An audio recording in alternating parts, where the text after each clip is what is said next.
Karbala के रास्ते पर हम मौजूद हैं। यहाँ पर ज़ायरीन की खिदमत के लिए अलग अलग मौक़ूफ़ लगे हुए हैं। इन मौक़ूफ़ में भारत के भी कुछ मौक़ूफ़ हैं। मेरे साथ में बात करने के लिए मोहम्मद अली हैं, मुंबई के रहने वाले हैं और ये पिछले कई रोज़ से मौक़ूफ़ लगाकर यहाँ ज़ायरीन की खिदमत कर रहे हैं। मोहम्मद अली से जानेंगे कि कौन सा जज्बा है जो इन्हें यहाँ तक खींच कर लाया और कब से ये इस खिदमत को अंजाम दे रहे हैं। जी, बिस्मिल्लाहिर्रहमानिर्रहीम। एक्चुअली ये मौला हुसैन की मोहब्बत है, जो प्रॉफिट के ग्रैंडसन है। आज आप ये सैलाब देख रहे हो, जो लोग का चलना देख रहे हो, ये वो उनकी शहादत, उनकी मोहब्बत, ये उनका सैलाब है। और इसके बीच में एक हमारा मौक़िफ़ है जो मेरी और अल्हम्दुलिल्लाह इंडिया का पहला मौक़िफ़ है ये। 2016 में इंडिया का कोई मौक़िफ़ नहीं था। ये 2013 से मैं वॉक कर रहा हूँ, तभी भी इंडिया को कोई मौक़िफ़ नहीं था। और खाने पीने की इराकी खाना, ईरानी खाना सब मिलता था, मगर इंडियन खाना नहीं था, हमारा एशियन खाना नहीं था। और तभी मैं अभी बता रहा था कि तभी बहुत कड़ाके की सर्दी थी, मुझे चाय बनाना 2013 में, और चाय की चाय की तलब लगी और चाय नहीं मिली। मैंने दुआ किया, खुदा मुझे भी ऐसी एक खिदमत करने का मौका दो कि मैं ज़ायरीन की खिदमत करूँ, ज़ायरीन मौला हुसैन की। और मेरी दुआ कबूल हुई और ऑन द स्पॉट में एक इराकी को मिला और उससे बात किया, और 3 साल की मेहनत के बाद में ये मौक़िफ़ रेडी हुआ। आज अल्हम्दुलिल्लाह ये मौक़िफ़ 5.5 एकड़ में हम रोज़ के 15 से 20 हज़ार ज़ायरीन को खिदमत करते हैं। सोने की जगह 7,000 लोग के आसपास है। फुल्ली एयर कंडीशन मौक़िफ़ है। 250 के ऊपर एसी लगे हुए 5-5 टन के। 7 से 8 जनरेटर चलते हैं हमारे, जो एक 2 जनरेटर शिफ्ट होते हैं। और डॉक्टर टीम पूरी हमारी आती है इंडिया से, इसमें मेडिकल, डेंटिस्ट है और डॉक्टर्स MBBS है, प्लस हमारी मसाज की टीम है, मसाज वाले, चाय के स्टॉल है। यानी अल्हम्दुलिल्लाह पूरी कोशिश करते हैं। खाने के कुक आते हैं हमारे कुक जो है इंडिया से 22 कुक आते हैं, जो सुबह शाम खिदमत करते हैं।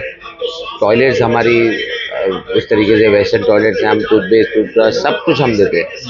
तो कोशिश करते हैं कि ज़ायरीन को कोई तरीके की प्रॉब्लम ना हो, कोई तरीके की तकलीफ़ ना हो, उनको आराम मिले, क्योंकि वो एक दिन चल के आते हैं, एक दिन चल के उनको आराम मिलेगा तो आगे चल के वो आगे और भी इधर से और 700 से 800 पुल बचते हैं, वो पूरा कर सकें। अच्छा, ये काफ़ी जो आपने सारी चीज़ें गिनाई हैं, इसमें तो काफ़ी पैसा खर्च होता होगा।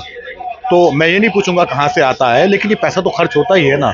हाँ, तो ये कभी ये नहीं होता कि इस बार फंड की कमी रह गई है, इस बार कुछ हाथ समेट लेते हैं, दाम समेट लेते हैं।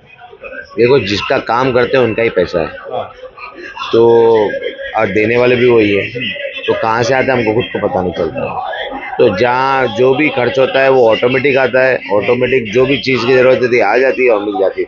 तो यही तो मिरेकल है, और ये मिरेकल मौला हुसैन है। तो कभी कभी अब फंड की कोई प्रॉब्लम नहीं है और सब मिरेकल से हो जाता है। अच्छा, जब आपने यहाँ मौक़िफ़ लगाना शुरू किया, आपने बताया 2016 से आपने लैंप लगाया, तो तब तो ISIS भी यहाँ इराक में आ चुका था, अपने पैर जमा चुका था, एक तरफ उसका आतंक था। तो डर नहीं लगा कभी कि हमला हो सकता है, आतंकवादी हमला कर सकते हैं? हम जिसको मानने वाले मौला हुसैन के, वो कभी डरते नहीं है, और ये सब दहशतगर्दों से तो हम कभी नहीं डरते। ये आए गए, हमारे यहाँ पहला दहशतगर्द यजीद था, वो चले गया, ख़त्म हो गया, आज भी हुसैन बाकी है। तो ये सब दहशतगर्द और ये सब ISI से हमको डरते नहीं। हम हक पे है तो हक वाली बात करेंगे, हक वाले लोग के साथ खड़े रहेंगे। हमारे इमाम हक पे है, बस हम हक पे रहेंगे। हमको ये सब चीज़ से डर नहीं लगता है, और हम खिदमत के लिए आए, हम खिदमत करेंगे।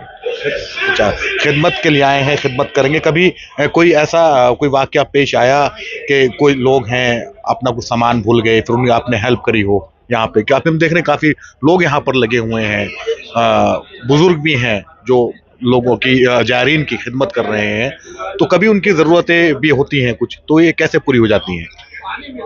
बेसिकली बुजुर्ग जो आते हैं, हम उनको स्पेशल ट्रीटमेंट देते हैं, उनको रहने के लिए अलग से जगह देते हैं, उनको खाने के लिए ट्रीटमेंट देते हैं, ये एक है। दूसरा, जो जिसका सामान आगे पीछे हो जाता है, हमने पूरे मौके पर CCTV कवर किया है, 24 आवर्स वहाँ पर लोग रहते हैं। जिसको भी प्रॉब्लम होता है वो यहाँ आता है, हम उनको सीसीटीवी में लगे जाते हैं, उनकी जगह सामान ढूंढते हैं और सामान ढूंढ के उनको पहुँचाते हैं। और ऐसा बहुत बार हुआ है कि लोग मोबाइल भूल के चले गए और 5-5 दिन 10-10 दिन बाद, और पिछली बार तो 2 महीने बाद भी हमसे मोबाइल लेके गए। यहाँ पर आने वाले ज्यादातर जो जायरीन हैं वो भारतीय हैं या सभी मुल्कों के यहाँ पर? पूरे वर्ल्ड से लोग आते हैं, ऑल एशियन लोग आते हैं, पूरे गल्फ कंट्री से आते हैं, एशिया इस से। मौक़िफ़ की बात कर रहा हूँ। हाँ, इस मौके में ईरानी, इराकी, पूरे और बाकी सब पूरे गल्फ से आते हैं।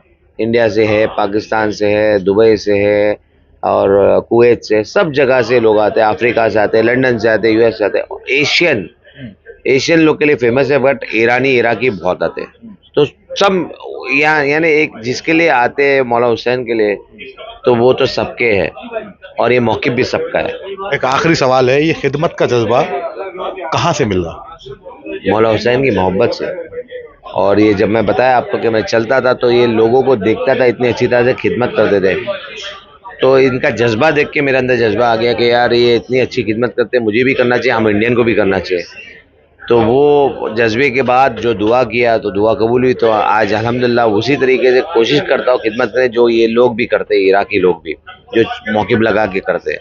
तो मेन तो उनको देख के ही हुआ है, क्योंकि ये सब उनकी सिस्टम है, उनका सिस्टम से चालू है। पर यह अल्हम्दुलिल्लाह कि इंडिया का पहला है और हम पूरी कोशिश करते हैं कि जितना बेस्ट टू बेस्ट सर्विस उतना बेस्ट हो।